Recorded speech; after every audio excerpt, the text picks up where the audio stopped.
اور وہ اپنی مرضی سے ٹائم گزار رہا ہوتا ہے, اس نے کھیلنا بھی ہے, اس کے انٹرٹینمنٹ کے لیے بہت ساری چیزیں بھی ہیں, پڑھتے پڑھتے وہ کھیل کھیل میں پڑھ بھی لیتا ہے, کیونکہ وہاں پر اس طرح کا بچوں کو گائیڈ کیا جاتا ہے, پیرنٹس بھی اس طرح بچوں کے ساتھ انوالو ہو جاتے ہیں بہت ساری چیزوں میں نا. ہمارے آج یہ بس اسکول میں پڑھا لیا اور گھر میں سارا کچھ لے کے بھیج دیا, پھر بچے کیا کرتے ہیں گھر میں ایک الگ ان کے, اور پھر ٹیوشنز الگ ہوتی ہیں. تو یہ ہمارا جو فارمیٹ ہے وہ بالکل نہیں ہے کہ بچے کے اوپر اتنا زیادہ برڈن ڈال دینا بالکل غلط ہے. خیر آتے ہیں خوابوں کی طرف بھی. آپ کے خواب ہم پوچھیں گے عامر صاحب سے, لیکن ابھی انہوں نے تھوڑا سا مجھے کلیئر کیا. میں نے کہا تھا کہ اچھے خواب دیکھیں تو آپ کو تعبیر اچھی ملیں گی, لیکن عامر صاحب نے کہا کہ سم ٹائم ایسا بھی ہوتا ہے کہ آپ کے خواب میں آپ کا موسم, ٹائمنگز, یہ بہت ساری چیزیں جو ہے, انوائرمنٹ جو ہوتا ہے وہ کاؤنٹ ہوتا ہے. تو کبھی کبھی ایسا بھی ہوتا ہے کہ پازیٹیو جو خواب ہو, آپ کو لگ رہا ہو کہ واؤ میں نے کتنا اچھا خواب دیکھا, لیکن اس کے جو میننگز ہیں وہ الٹ نکل آتے ہیں, اس کی تعبیر الگ ہٹ کے ہو جاتی ہے. تو عامر صاحب یہ ہر طرح کے خواب میں ہوتا ہے, یہ کچھ ایسے جیسے آگ, پانی, بارش, کیونکہ ہمارے ہاں خوابوں میں زیادہ تر یہ چیزیں پوچھی جاتی ہیں یا دیکھی جاتی ہیں, نارملی یہ ہوتا ہے. تو مجھے بتائیں, جیسے آپ نے دلہن کا بھی ایک بار بتایا تھا کچھ برائڈ کے وہ بنی ہوئی ہے یا نہیں ہے, اس کے ہاتھوں میں مہندی لگی ہے یا نہیں, جی تو بتائیے گا. یہ چیزیں ہوتی ہیں کہ اگر کوئی لڑکی اپنے آپ کو دلہن بنے ہوئے دیکھے اور اس کے ہاتھوں میں مہندی لگی ہوئی ہے تو وہ سمجھ لیجئے کہ اس کے لیے پرابلم نظر آ رہی ہے, اور بہت سیریس پرابلم ہو سکتی ہے. اس کے ساتھ خدا نخواستہ کسی قسم کا کوئی حادثہ ہو سکتا ہے, کوئی بیماری ہو سکتی ہے, اور اس حد تک ہو سکتی ہے کہ وہ اس کے لیے خدا نخواستہ جان لیوا ثابت ہو. تو اس لیے اس کو فوری طور پر صدقہ دینا ہوتا ہے, اور صدقۃ الرد البلا, اپنی جان کا صدقہ دینا ہوتا ہے. جان کے صدقے میں جان کا ہی صدقہ دیا جاتا ہے, یعنی کوئی نہ کوئی جانور کاٹا جاتا ہے جو حسب توفیق, اگر وہ مرغی کر سکتے ہیں مرغی کریں, اگر وہ بکرا کر سکتے ہیں تو بکرا کریں. وہ اس کا پورا طریقہ کار ہوتا ہے. صدقے کا نیت پڑھنی ہوتی ہے, ویران جگہ پہ جا کے جانور کو ذبح کرنا ہوتا ہے, چھری اور جانور وہیں چھوڑنا ہوتا ہے.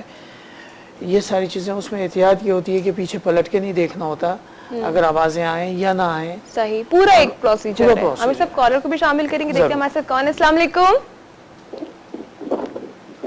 السلام علیکم. ہیلو, السلام علیکم. جی وعلیکم السلام, اپنا نام بتائیے گا. جی میں وجیہ بات کر رہی ہوں کراچی سے. مجھے خواب بتانا ہے. رات کو 3 بجے کے ٹائم میں نے خواب دیکھا تھا کہ ایک ہم بہت میدانی علاقے میں ہیں, میں اور میرے ہسبینڈ اور میرا بیٹا.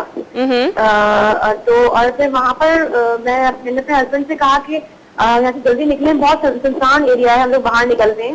تو جب میں پیچھے مڑی ہوں تو ایک بہت بڑا مگرمچھ ہے, وہ مٹی میں دبا ہوا ہے. ٹھیک ہے, تو میں نے اپنے ہسبینڈ سے کہا کہ یہ تو بہت بڑا مگرمچھ لگ رہا ہے, آپ یہاں سے جلدی نکلیں, مجھے ڈر لگ رہا ہے. اب جیسے ہی ہم بڑھنے لگے تو اس مگرمچھ نے اپنی نا آئیز اوپن کی, اور پھر میں ایک طرف بھاگی ہوں دوسری طرف, اور پھر میرا ہسبینڈ بھاگے دوسری طرف, اور مگرمچھ میرا پیچھا کر رہا ہے. اور پھر اتنے میں ڈر کے میری آنکھ کھل گئی. تو اس کی تعبیر ذرا مجھے بتائیے گا. 3 بجے کا ٹائم بتا رہی ہیں بدیا, 3 بجے کا ٹائم بتا رہی ہیں جی, رات کو 3 بجے. ٹھیک ہے, اوکے, ہم آپ کو بتاتے ہیں, آپ آن ایئر سن لیجیے گا. Thank you so much for calling. جی عامر صاحب, ان کا خواب کیا ہو سکتا ہے؟ ان کا خواب یہ ہے کہ کوئی بہت خطرناک دشمن ان کے پیچھے لگا ہوا ہے. دشمن ہے, جی اچھا. یہ جو 3 بجے کی ٹائمنگ ہے, اور یہ ٹائمنگ کا مطلب یہ ہے کہ وہ دشمن ان کے بہت قریب موجود ہے, اور وہ ان کو نقصان پہنچانا چاہ رہا ہے بہت شدید.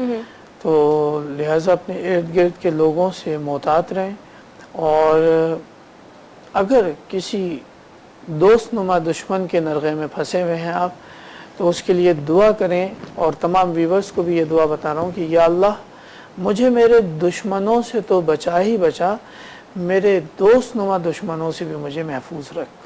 صحیح. اب پتہ نہیں چلا, بہت سے لوگوں کو نہیں پتہ چلتا کہ آپ سے جو مل رہا ہے وہ واقعی آپ کا دل سے پرخلوص طریقے سے دوست ہے یا نہیں, وہ آپ کی واقعی محبت کرتا ہے یا نہیں کرتا. مدیہ تھوڑا سا اس چیز کے لیے محتاط رہیں. اس کے مشورے, اس کی ہمدردیاں, وہ آپ کے لیے دوستی کا باعث بن رہی ہیں یا دشمنی کا باعث بن رہی ہیں. وہ مدیہ یہ ہم آپ کو ڈرانے کے لیے بھی نہیں, لیکن ایسا ہو سکتا ہے سم ٹائم فیملی میں فرینڈس میں, آپ کے ریلیٹیوز میں کوئی بھی ہو سکتا ہے. تو بس یہ کہ آپ اللہ تعالیٰ سے دعا کریں. ان کو صدقہ بھی کرنا پڑے گا کچھ.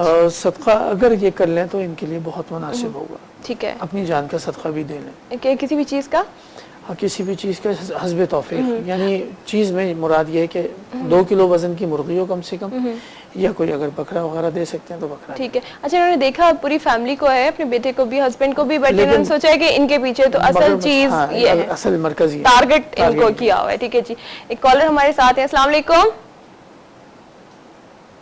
ہیلو.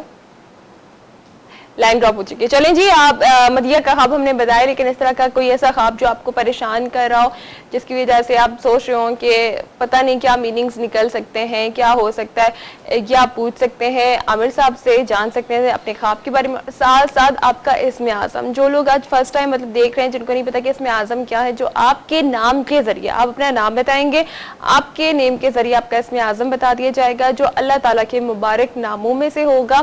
اور آپ اسے پڑھ کر اب ہمارے جو بہت سارے مسائل، کیونکہ اللہ کی ذات وہ صرف واحد ذات ہے جو ہمارے تمام مسائل، پریشانیوں، اور ہم صرف اللہ کو مصیبت کے وقت یاد کرتے ہیں. تو میں تو یہ سوچتی ہوں بلکہ ہمارے سوچنا ہونا چاہیے کہ ہماری خوشیوں کے وقت اور ہمارے سکون کے وقت بھی ہمیں اللہ تعالیٰ کا تو شکر ادا کرتے ہیں، اسے یاد کرتے رہنا چاہیے. بھولنا تو کسی لمحے میں بھی نہیں ہے کہ جہاں کچھ غلط ہوا فوراً اللہ کو پکارا کہ اللہ جی میرے ساتھ یہ ہو گیا ہے. اللہ تبارک و تعالیٰ کو ہر حال میں یاد بھی رکھنا ہے، اور ہر حال میں اللہ تبارک و تعالیٰ کا شکر ادا کرنا ہے. اور میں اپنے ویورز کو شکر ادا کرنے کا بھی انداز دوبارہ دہرانا چاہتا ہوں. جی ضرور عامر صاحب. یا اللہ، جب سے تو نے یہ کائنات بنائی اور اس کائنات میں اس دنیا کو تخلیق کیا، جب سے لے کر آج تک جتنی بھی نعمتیں، رحمتیں اور برکتیں تو نے نازل فرمائی ہیں، یا رب کریم میں ان سب کا شکر ادا کرتا ہوں. اور آج سے لے کر قیامت تک جتنی بھی رحمتیں اور نعمتیں اور برکتیں تو مزید نازل فرمائے گا، ان سب کا بھی میں شکر ادا کرتا ہوں. شکر الحمدللہ رب العالمین. بالکل. اور یہ ہمیں ہر وقت اس طرح کا شکر ادا کرتے رہنا چاہیے. ہم تو اتنے گناہگار لوگوں میں سے عامر صاحب کہ ہمیں اللہ تعالیٰ نے اتنی نعمتیں دی اور ہماری جو زبان پر ہے وہ شکر کا کلمہ نہیں آتا. اور ہم سے جو پہلے لوگ گزر چکے ہیں کہ وہ خنجر ان کو نماز میں گھونپے جا رہے، لیکن اللہ تعالیٰ کا شکر کرنے سے وہ باز نہیں آ رہے کہ جی اللہ نے ہمیں اتنا دیا. اصل میں ان کو تربیت کرنے والے لوگ بھی موجود تھے، ان کا ماحول ایسا تھا. کاش ہمیں بھی وہ سارا ٹائم مل رہا. ٹھیک ہے نا، اللہم آمین. لیکن ہو نہیں سکتا، ریورس میں تو نہیں جا سکتے. لیکن اگر ہم فردن اپنے اندر